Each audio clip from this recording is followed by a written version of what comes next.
Daly wants to pull it ahead. Great help on the weak side. Daly saw that. Oh, there's his first three of the year. Rebounded by Taylor Funk.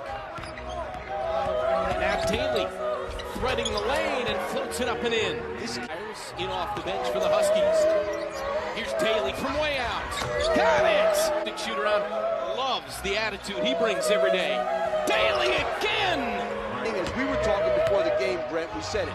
If they make threes, Daly again, and they're making threes right now, Coach.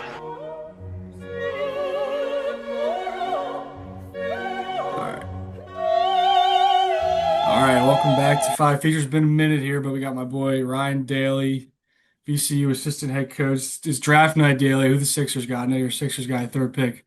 Who Yeah, we going with? you know I've been a Sixers fan since the process. That's what really grabbed my attention. I think they trade back. I think they trade back to 8.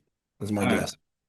Anyone in particular there? Maybe your boy Rasheer Fleming in the mix? Oh, anyone could use a 3 and D athletic monster. I think they go with Carter Bryant from Arizona. You're here first. So, I've known you for a while. We've been buddies. We kind of went to school together, obviously at St. Joe's. We have a little bit different paths in life, right? So I'm reporting to an office every day, got my head stuck in a computer. I think a lot of guys like me, even though I know you and we're buddies, want to know what kind of your day-to-day life is like as an assistant coach. You're on the gym every day, you're doing on the trail and all this shit. What has that kind of been like for you, and what does like a day look like in the off season and then in the season as well? Yeah, that's a good question. I think the off season, it all depends on, right? Like I joined Bryant's staff in May last year, so their roster was kind of already set. So recruiting wasn't as big of a deal. I took that month before the guys reported to kind of build relationships. Fast forward, we take the job on I think a Wednesday. It was, or Tuesday it kind of broke. Tuesday at night it broke at like 8. From Tuesday night, the moment it broke, I was calling for VCU just like that. At 7:59, I was working at Bryant. At 8 o'clock, I was working at VCU. It moves that fast. Wednesday, he told the team. I drove down from Providence to Richmond straight. And since then, just kind of was working the phones, recruiting, trying to, first thing was reaching out to the guys who were not in the portal or in the portal that were here already, Brandon Jennings of the world, Mike Bell of the world, building relationships there. And then, from probably, I think every coach probably would say from March 18th, whenever that portal opened, March 25th, whenever it opened, to probably even now, some schools are still recruiting. But I would say till mid-May, you're recruiting. You're doing a lot of that. You're doing a lot of recruiting. And then from May to June, you're kind of getting all the paperwork set, the guys making sure they transcripts all in. And then summer session, you start. Our guys moved in about 3 weeks ago. They've been on campus for about 3 weeks, and I think the summer is great. It's supposed to kind of set a foundation, and there's hours in place. You can't go overboard with working guys out and whatnot. So we've Yeah. done some skill work, and probably when summer session ends, we'll send the guys home for 2 weeks, and then mid-August kind of rolls around, and that's when you're going kind of every day, and you can increase your workload once like late September hits. 40 days from the first game, you're allowed to practice, triple or quadruple what you were allowed in the summer and the preseason. So kind of a lot of that, working guys out, and just trying to always stay ahead of the next program, because if you don't work, someone else is. Yeah, and you guys have been hot on the recruiting trail. You're a guy who played the game at the collegiate level. Kind of what those conversations like, especially as somebody who transferred before all this NIL stuff as well. So I guess how does that kind of help you relate to some of these guys that are coming up, and how do you sort of get, not to get specifics of what sort of like packages or whatever, but has that been a sort of big help for you as you kind of navigate the waters here?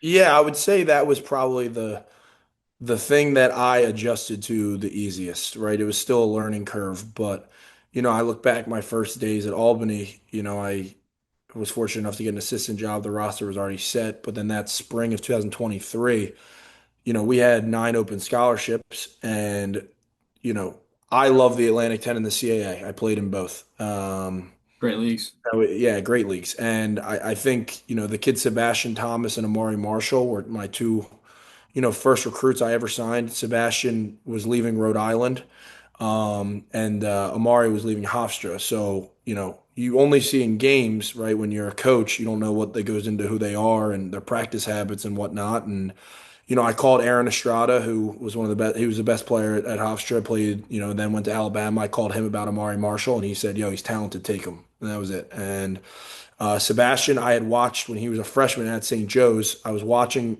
I remember I was in Chicago playing on their G League team, and he kind of came in and had 7 points right away as a freshman at Rhode Island. Yeah.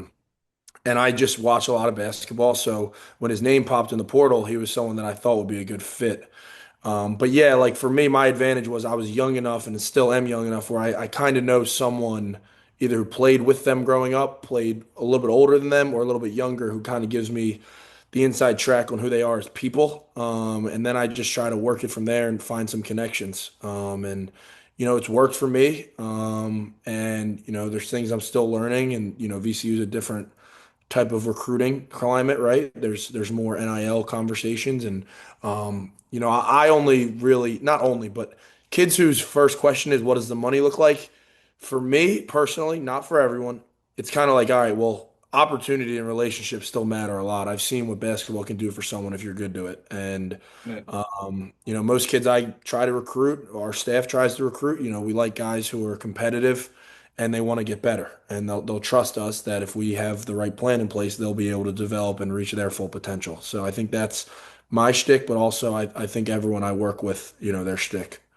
Yeah, absolutely. I mean, with today's world, you never know what these guys' intentions are, and you got to get the personal side more than the basketball side before you start any conversation. It seems like, which is probably a difficult thing to do with everything going on and all the phone calls and everything like that. But you guys are obviously have off to a great start. There's a lot of Philly representation, that comes from both you and Phil Jr. You're working with a lot of ball guys now. You feel like you're looking into a mirror right now, kind of like Yeah, I talking feel to like your boss. I'm looking at a less intimidating version of my boss. There's a lot of testosterone brewing Yeah, at there is. TCU right now. But yeah, so I look at the A10. You're a guy who played in it, so obviously um, as almost like I've heard people say it's like a litmus test for ball knowers. Like if you know about the A10, like you know what college basketball, like No if you doubt. overlook the A10, you don't know what it is. Like, we're not getting the bids that we got before, obviously. There's a lot of context and factors that could contribute to that, but as someone who both played in it, and now that you're in the mix at VCU, which many people will consider the gold standard of the A10 for the last I don't know how many years, um, it speaks to just like the league and how difficult it is and how rewarding it is to sort of be a part of it, I guess. Well, I love the league, as you know. I grew up on the A10. When Temple was in the league. When Rutgers was in the league. I still remember Quincy Doobie having 35 at Hagen. I was there.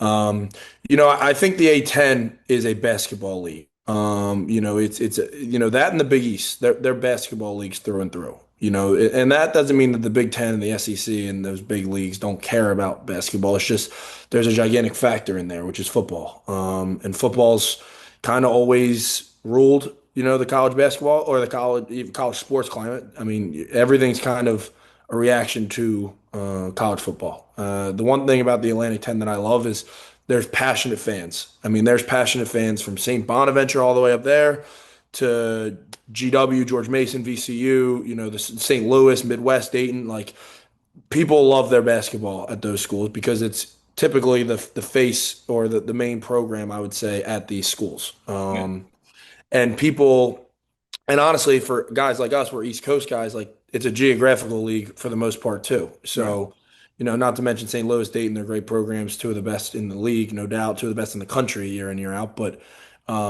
there's a connection. And I think for the kids who play in it, like kids from DC, if they go to Philly and they play against a GW or a Richmond or something like there's 4 or 5 kids on the other team they grew up playing against. Same with Philly. If you grew up in Philly or Jersey, like, and you go to DC or a DC university or somewhere Fordham, you're playing against guys you've probably played at some point in their life, and I think that's the cool part about it. It kind of reminds me of this is a bad comparison, but like, the way Arch like CYO is in Philly, like, kids from St. Aloysius, St. Mary Mags, then you get to high school and you're seeing them in different uniforms. Now it's a different Yeah. level of athlete, obviously. No Shout out disrespect St. to Aloysius or anything like that, but there's a familiarity that makes it exciting, and you're following each other's journeys, from afar, and there's always a support there. Even though the A10s compete against each other, I think there's a bond and a brotherhood there because not a lot of teams in the A10 that they can play against anyone. I mean, everyone in the A10 is that's the reason getting games, in my opinion, is so hard for them is because Yep. other places are they're not dumb. Like they know the A10 has some really good players and some really good coaching, and to me that's the most exciting part of the league and the familiarity, right? Like I played with Fresh Kimball, I played with Charlie Brown, like Jordan Hall, like Newman, GW. There's countless others. Taylor Funk, I played AU with. Like there's Yeah. just a lot of familiarity, and that's just one specific case. And around the league, it's everywhere. It's similar to that. Oh yeah. ECU specifically is an interesting place because of the legendary coaches that have been there and how it's been just like this absurd factory of great coaches. So, I mean, as a guy who's, has aspirations, I assume, to be a head coach, what a great place for you to end up and start a new journey there as you just learn from the greats and continue a tradition there. No doubt. I think every great coach would tell you they wouldn't. They're not a great coach without two things: great players and a great administration. And our athletic director, Ed McLaughlin, the board, everyone at VCU, they've had a very, very big part in why this place has kind of been a well-oiled machine. Now, we haven't proven anything, our staff. This is an unbelievable opportunity. Yep. I know Ryan Odom very well.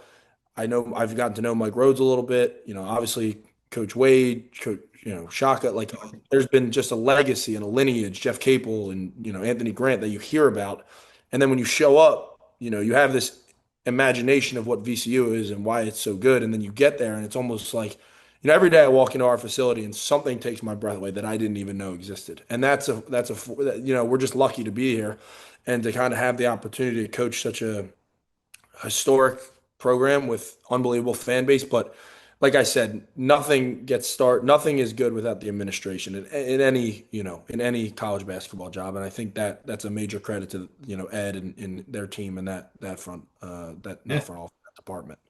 absolutely. And you're obviously someone, who has a lot of familiarity with the Martelli family as you talk about sort of the collectiveness of the basketball community, how, everyone kind of knows each other. It's like one big family almost to a certain extent. There's really deep ties. No doubt. How weird is it to be on staff now with a guy who you've probably known through his dad, who coached you, and has been such like a legendary guy in Philly, and now he's paving his own way now in the Atlantic 10. Yeah, no, it's crazy. Like I have this weird, vivid memory. Like when I was growing up, like I thought the best place that I could play was Delaware, right? That people would like St. Joe's. I thought was a pipe dream. I didn't think I was that good. So I always Delaware was the one where it was a little bit below the A10, but Coach Martelli Jr. was an assistant there for 6 years. So when I was in high school, my junior and senior year, where people were recruiting, Delaware was like that was where he was. So I have a vivid memory of him walking into Carroll, and my crazy self probably thought he was there for me. He wasn't, but I got excited, and Like Eric or something? he was probably there for, I mean, Ernest. I think probably Josh Sharkey at times. And to see coach's path. I was always tight with Phil Senior. My family's always been super tight with him. But Yeah. like we all have our own lives. Coach Martelli Jr. and Jimmy, who I work with, they're older than me. Now I've always known them, and they've always known me. They were counselors at Phil's camp when I was growing up. So, Right, yeah. there's just to see how Coach has blazed his own trail. Like there's a lot of people in this world, who in basketball, sports, any sort of avenue, their parents or their people connect dots for them to allow them to grow, which is that, I mean, that's the world. Yeah. Connections, not what you know, it's who you know. Yep. He's grinded. I mean, he's really, really grinded. And I wasn't there during those days when he was grinding. When he was at Niagara, I was in middle school. He was in elementary school. When he was at Delaware, I had gone from middle school to high school. Like, Yeah. G League, Sixers, worked a year for his dad. Like, he never asked for a handout, and he went from an assistant coach 3 years ago at Bryant to now he's the head coach of VCU. And I don't believe that's by coincidence. Being with him every day, I can imagine, I know him now, how organized, how detailed, how caring, how structured he is. He's been that way for 20 years. And when he had his opportunity, he ran with it. And I was so blessed when he hired me because just the person that he was, I just knew I would learn. I need to learn how to slow down sometimes. I move a million miles per hour. He's very thoughtful, and I think I've been able to grow under him and learn from him because of one, the person he is, the leader he is, and how much he values his time with his kids. Now, I don't have a family, but I know this business. I grew up in this business. I grew up with friends in this business, and I've seen the time you pour into this. But no, man, he's one of one when it comes to just balancing all that while being, a great coach at the same time. So being Yep, with him and Jimmy, man, it's been unbelievable. I just got off the phone with Phil Senior. He called me about an hour and a half ago. It's a family thing, especially in Philadelphia, and now we've just kind of relocated a small family to Richmond, Virginia. absolutely. And yeah, I wouldn't hate you sliding over Phil Senior's did just to get him on the program. Yeah, no, we can get him on. You just let me know when you want him on. I'll call He's him right killing the podcast game right now now. too. Make a difference. Yeah, he doesn't stop moving. I'm like, dude, you just retired. Like, you can take a deep breath. No, I can't. No, I can't. I'm like, all right, you just do what you got. He's already been down here a few times. He's Awesome. at Philly Live. Yeah, he's a hustler, and his son's the same way. Both Yeah, of his sons are the same way, I should say. I'm excited to see what you guys can produce this year. I'll be obviously watching a lot of A10 hoops. That's pretty much all I do in the winter. Um, and obviously watch our Eagles. But sometimes I watch like old stuff of you every once in a while. I'm like, I forget like how good you were in college and how good of a player you were. And it's like I just watched your game against Nova the other day, and I was looking up some research for what we're going to talk about. First of all, are you still like when you're in practice? Are you still like messing around with the guys and getting active, or what are you up to in there? I do. I play one on one before practice. I pick a person. I call them out. You know, it's gotten a little bit harder for me to win as I've gotten older. Today, I actually lost to one of our freshmen, 5-4. But I won the other day against a kid from Bryant that we brought over. Hey, But yeah, and it's funny you say that, dude. And I was an all right player. I was, whatever, had some decent numbers. Since I've gotten into coaching, I literally have forgotten about all of it. Like it's almost yeah, like you think when you're in the moment, like, oh, I'm really a good player. Like people are gonna remember this game, and like you're like, I don't even remember anything. Now sometimes like some guys will come to the gym, VC people like, oh, like you were a scorer or whatnot, and that's cool. But um, I've forgotten all it, and that's genuine. Like I really don't remember many things playing, maybe because of lack of team success, and yeah.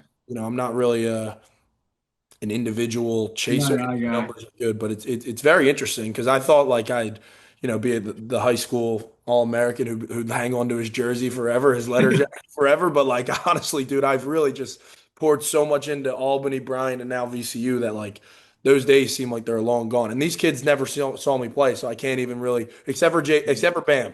Bam's my last hope in college basketball because he was there and practiced with me every day.